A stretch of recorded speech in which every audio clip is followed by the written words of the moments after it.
Une bande de guerriers apaches observe depuis une falaise deux géomètres et un jeune garçon qui commence à tracer le terrain de la ville d'Horizon.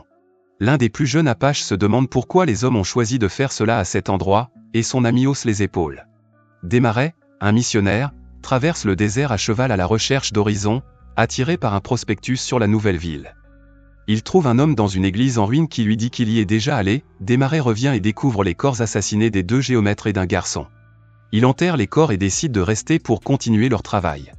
Quelque temps plus tard, dans le territoire du Montana, Lucy arrive dans une cabane isolée et tire une balle dans la poitrine du propriétaire endormi, James Syke. Elle libère son cheval et s'en va avec son bébé Sam.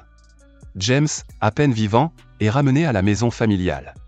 Madame Syke, la matriarche de la famille, ordonne au fils de James, Caleb et Junior, de chasser Lucy. 1863, un petit village de tentes se développe à Horizon et de nouveaux colons continuent d'arriver. La ville fait la fête dans la salle de bal. Frances Kittredge y assiste avec son mari James, son fils Nat et sa fille Elizabeth, avant de regagner leur maison à l'extérieur de la ville, sur la falaise. Tard dans la nuit, la famille est réveillée par une attaque des Apaches, qui rase la ville et tue de nombreux habitants. Les habitants se révoltent et de nombreux morts sont à déplorer de part et d'autre. Un groupe d'habitants atteint la maison des Kittredge et aide Frances et sa famille à combattre le groupe d'Apaches, jusqu'à ce qu'il soit finalement maîtrisé. Frances et sa fille se cachent dans un vide sanitaire sous la maison, utilisant un fusil de chasse enfoncé dans le sol pour respirer. James et Nat se préparent à poursuivre le combat à l'extérieur de la maison. Russell, un jeune de la région, s'échappe à cheval. Le lendemain, les habitants survivants sortent de leur cachette pour observer la destruction, tandis que la bande d'Apaches retourne dans son village de montagne. Russell arrive au camp Galant, situé à proximité, et informe l'armée américaine de l'attaque. Le lieutenant Trangefard et le sergent-chef Thomas Riordan conduisent un groupe d'hommes à Horizon pour constater les dégâts et aider à enterrer les corps. Jeffard informe les habitants survivants que l'emplacement de la ville a fait 2 des cibles faciles pour les Apaches. Dans le campement Apache, Pionceney, un jeune membre de la tribu, se dispute avec l'aîné Tuaïsé au sujet de l'attaque d'Horizon. Tuaïsé craint que l'attaque n'entraîne des représailles sur leur tribu et préfère la paix, mais Pionceney est déterminé à ne pas vivre caché dans les montagnes et pense qu'ils doivent se battre. Tuaïsé bannit Pionceney du village avec un groupe d'autres hommes, dont Taklishim, qui partagent la même croyance.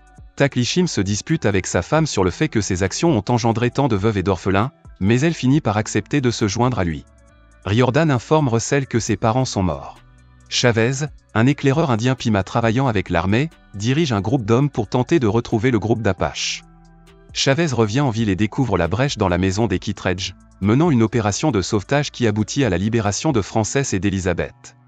Jeffard ordonne aux survivants de la ville de quitter Horizon et de trouver un nouveau foyer à Camp Galant.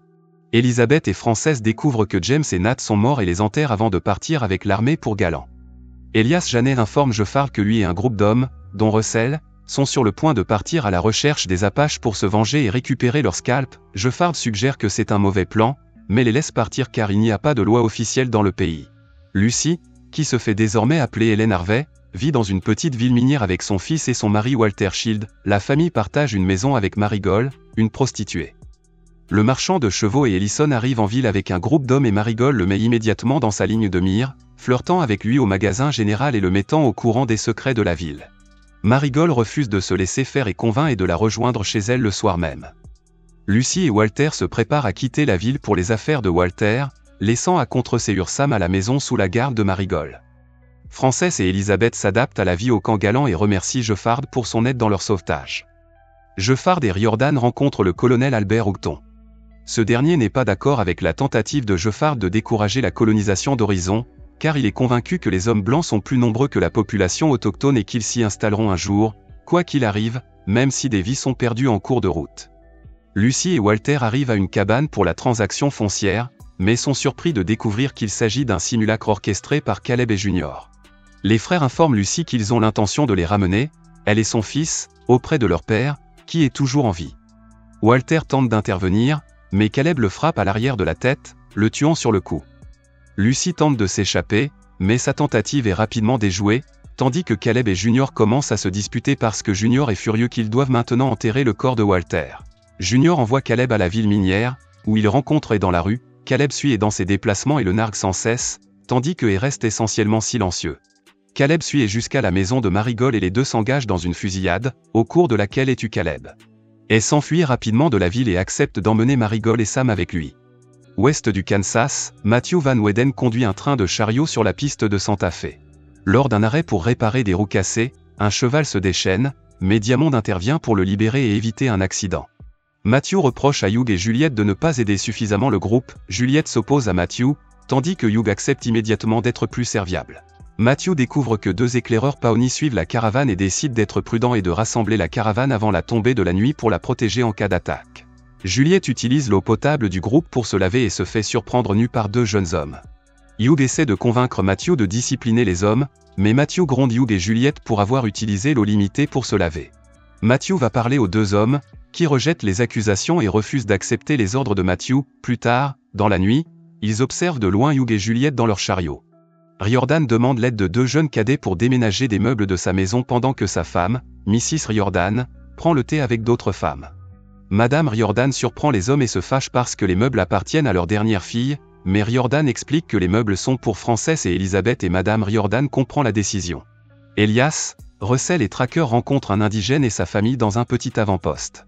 Tracker essaie de convaincre Russell de tirer sur l'homme, mais Russell refuse de le faire et il laisse l'homme partir. Plus tard, Tracker propose au groupe d'acheter des indigènes pour les aider à poursuivre le groupe d'Apache, bien qu'il suggère qu'il sera difficile de trouver les vrais hommes qui ont brûlé Horizon et qu'ils devraient plutôt tuer tous ceux qu'ils trouveront. Russell et Elias s'engagent à poursuivre la chasse. Junior revient à la maison avec le corps de Caleb et dit à son père qu'il a déjà envoyé des hommes à la recherche d'eux et Marigold. Se rend compte qu'ils sont sur leur piste et observe depuis le flanc d'une colline Junior et ses hommes fouiller un petit village. Marigold veut arrêter de courir, mais insiste sur le fait que la famille Syke ne la laissera pas vivre et qu'ils doivent rester dans la ville minière maintenant que Junior est passé à autre chose. Marigold commence à coucher avec un joueur ambulant, qui tente de la convaincre de quitter et Sam et de partir avec lui. Marigold rencontre une dernière fois, puis confie Sam à un groupe d'immigrants chinois avant de quitter la ville. Se réveille en découvrant qu'elle n'est plus là et accepte la situation. Frances et Elizabeth accueillent les hommes et Elizabeth leur offre une bénédiction, ce qui remonte le moral des troupes. Frances et Jeffard partagent un moment au bord de la rivière et s'embrassent. Tracker, Elias, Russell et leur groupe tombent sur un camp d'Apache et attendent que les hommes partent à la chasse. Une fois qu'ils sont partis, les hommes attaquent les femmes et les enfants restants. Russell regarde avec horreur Tracker commencer à scalper les corps. Le groupe termine le travail et part avant que les hommes ne reviennent. Le film se termine par un montage de plans de tous les personnages dans leurs intrigues respectives, dans des scènes de la deuxième partie. Les scènes comprennent un premier aperçu d'une autre partie du film. Les scènes incluent un premier regard sur Pickering alors qu'il imprime d'autres tracts publicitaires pour la ville d'Horizon. Si vous voulez la suite, commentez, laissez un like et abonnez-vous à la chaîne pour ne pas manquer la prochaine vidéo. Merci d'avoir regardé cette vidéo.